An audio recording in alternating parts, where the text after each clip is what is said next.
बच्चों, कैसे हैं आप लोग। आशा है कि आप लोग सभी अच्छे होंगे। हम आज अपना फर्स्ट चैप्टर के अंदर अगला वीडियो देखते हैं। जो बच्चे क्लास अटेंड नहीं कर पा रहे हैं वो इस वीडियो के माध्यम से अपनी स्टडी कंटिन्यू रखें। हमारा जो फर्स्ट चैप्टर है, संविधान में फंडामेंटल राइट्स एंड ड्यूटीज़, हमारे मौलिक अधिकार और कर्तव्य। इससे पिछले वीडियो में मैंने आपको 5 मौलिक अधिकारों का वर्णन बताया था कि कौन कौन से अनुच्छेद में कौन कौन से मौलिक अधिकार हमारा संविधान हमें प्रदान करता है।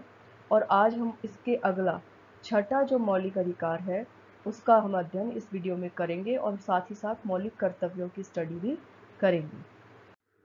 तो अगला जो एक अधिकार जो उस वीडियो में आप लोगों ने नहीं देखा और पढ़ा वो है अनुच्छेद 32, संवैधानिक उपचारों का अधिकार।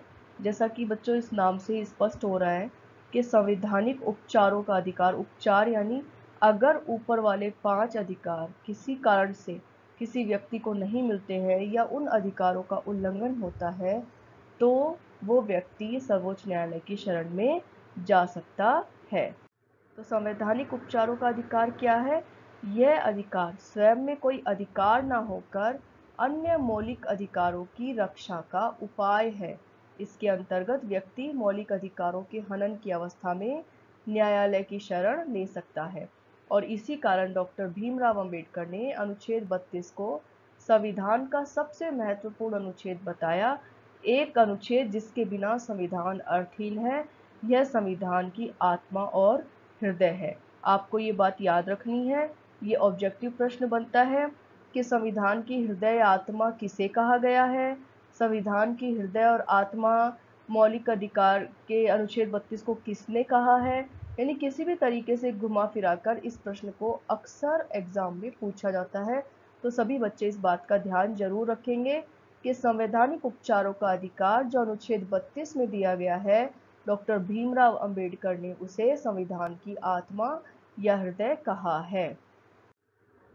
अब देखिए कि क्या है ये अधिकार। अनुच्छेद 32 का उद्देश्य मूल अधिकारों के संरक्षण हेतु उनको गारंटी देना, उनको प्रभावी बनाना, उन्हें सुलभ बनाना और संक्षेप में अगर वो अधिकार आपके छीने जाते हैं तो उनके उपचारों की व्यवस्था करना है।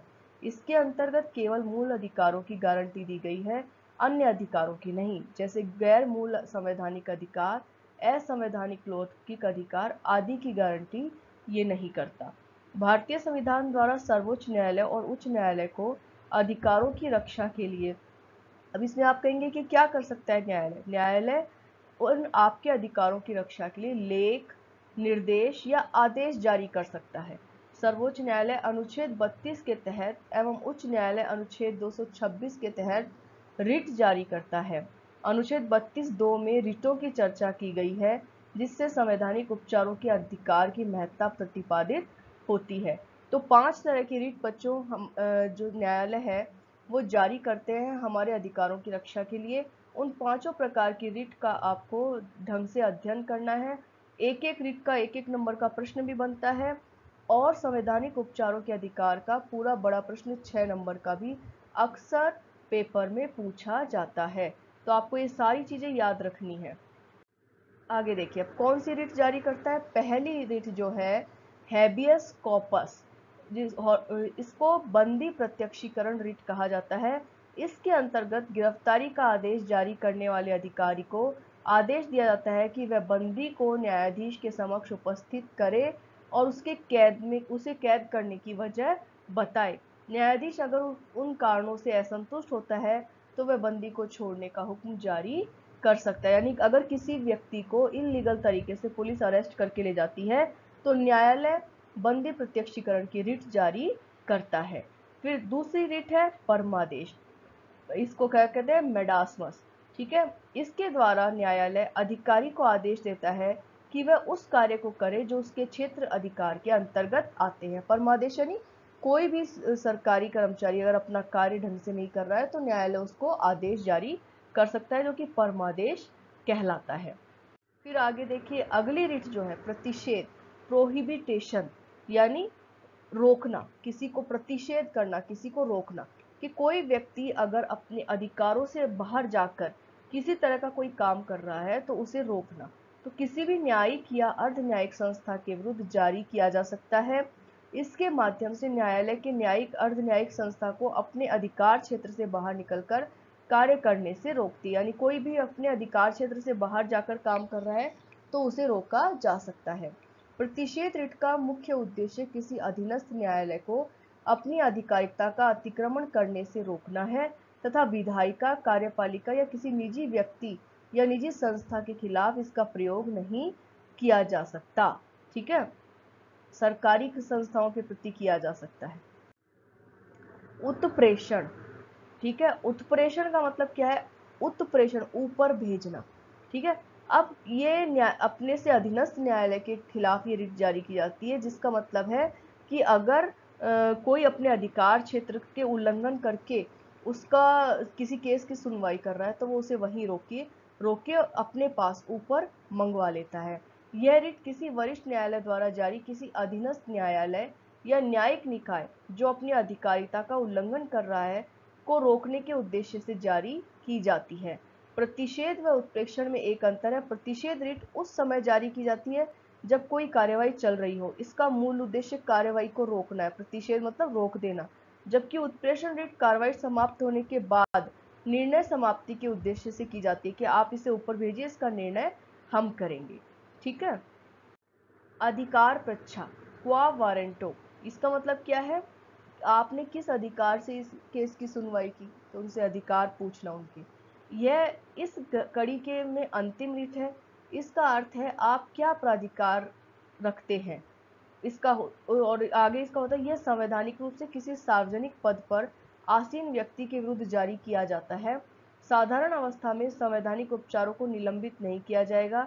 संसद इसको लागू करने के लिए उचित अधिनियम बनाएगी। मतलब क्या है कि ये रिट जो है, रिटों का अधिकार जो है वो पूरा दिया गया है और संसद इसको इस अधिकार को निलंबित नहीं कर सकती कि हमने ना ये अधिकार हम नहीं देंगे अभी। आपातकालीन स्थिति में अध्यादेश अथवा अधिनियम के द्वारा भारत या उसके किसी भी प्रदेश में आवश्यकता अनुसार कुछ या सभी मौलिक अधिकारों को निलंबित किया जा सकता है। यानी इमरजेंसी के अंदर किया जा सकता है, केवल इमरजेंसी के अलावा इन अधिकारों को निलंबित नहीं किया जा सकता। ठीक है, और इस प्रकार क्या स्पष्ट होता है कि उच्चतम न्यायालय नागरिकों के मौलिक अधिकारों की रक्षा करती है। अधिकारों के उल्लंघन होने पर कोई भी व्यक्ति बिना अपील प्रक्रिया के उच्चतम न्यायालय में जा सकता है। यानी आपका अधिकार अगर आपसे छीना जा रहा है तो आप न्यायालय की शरण ले सकते हैं। तो अनुच्छेद जो 32 है वो जितने भी अधिकार हमें मिले हुए हैं उन सभी अधिकारों का रक्षक है, उनकी रक्षा करता है। ठीक है, अब इसके बाद बच्चों हम देखेंगे मूल कर्तव्य कि हमारे संविधान के अंदर हमारे कर्तव्य क्या है। हमने अधिकारों की बात करी, पर अधिकार कब मिलते हैं? जब हम कर्तव्यों का पालन करते हैं। तो परंतु देखो, हमारे संविधान निर्माताओं ने जब संविधान का निर्माण हुआ था तो उसमें मौलिक कर्तव्यों का कहीं कोई जिक्र नहीं किया गया था और इसे बाद में संशोधन करके जोड़ा गया। तो सबसे पहले आप ये देखिए कि मौलिक कर्तव्यों का तात्पर्य क्या है, क्या अर्थ है। मूल कर्तव्य राज्य और नागरिकों के मध्य एक सामाजिक अनुबंध है जो किसी देश के संविधान द्वारा वैधता प्राप्त करते हैं। अधिकारों के सापेक्ष यह भी महत्वपूर्ण है कि सभी नागरिक समाज और राज्य के प्रति अपने दायित्वों के निर्वहन के संदर्भ में ईमानदार रहें।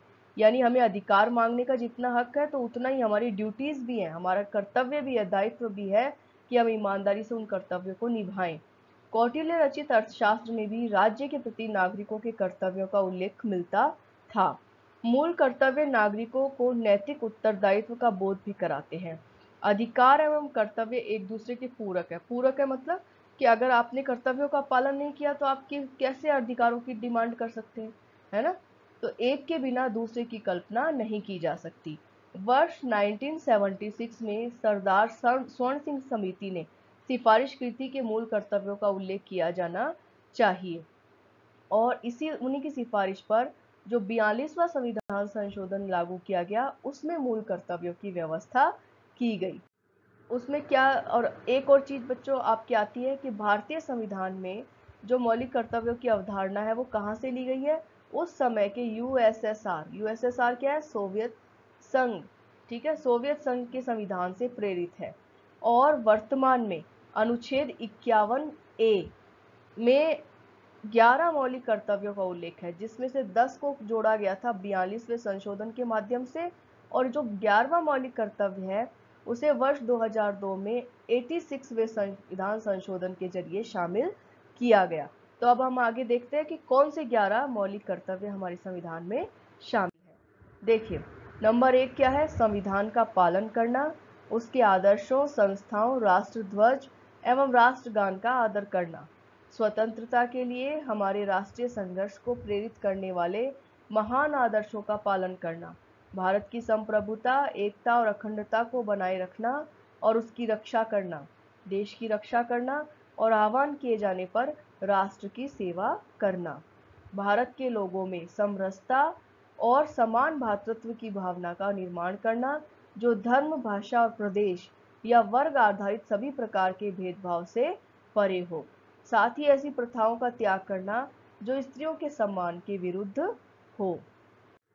अगला छठा मौलिक कर्तव्य है हमारी समग्र संस्कृति की समृद्ध विरासत को महत्व देना और संरक्षित करना, वनों, झीलों, नदियों और वन्य जीवन सहित प्राकृतिक पर्यावरण की रक्षा करना एवं सुधार करना और प्राणी मात्र के लिए दया भाव रखना, मानववाद, वैज्ञानिक दृष्टिकोण तथा ज्ञानार्जन एवं सुधार की भावना का विकास करना, सार्वजनिक संपत्ति की सुरक्षा करना एवं हिंसा से दूर रहना, व्यक्तिगत और सामूहिक गतिविधि के सभी क्षेत्रों में उत्कृष्टता के लिए प्रयास करना ताकि राष्ट्र लगातार उच्च स्तर की उपलब्धियां हासिल करे।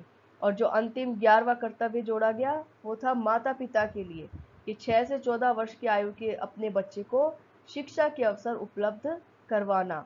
ये मौलिक अधिकार के अंदर बच्चे का अधिकार बनाया गया कि वह वो उसके लिए शिक्षा निःशुल्क होगी और वो शिक्षा प्राप्त कर सकेगा। अब परंतु ये माता पिता अगर नहीं उसके लिए व्यवस्था करे तो उनको कर्तव्य में डाला गया कि माता पिता का कर्तव्य है कि वे अपने बच्चे को 6 से 14 साल के बच्चे से काम ना कराएं, उसको शिक्षा उपलब्ध कराएं। ठीक है, तो ये बच्चों मौलिक कर्तव्य थे और मौलिक अधिकार जिनका अध्ययन आपने किया। इसके बाद हम डायरेक्टिव प्रिंसिपल्स यानी राज्य के नीति निर्देशक तत्वों का अध्ययन अगले वीडियो में करेंगे। तब तक आप सभी लोग घर पे रहिए, सुरक्षित रहिए, अपना ध्यान रखिए और प्रसन्न रहिए। Thank you.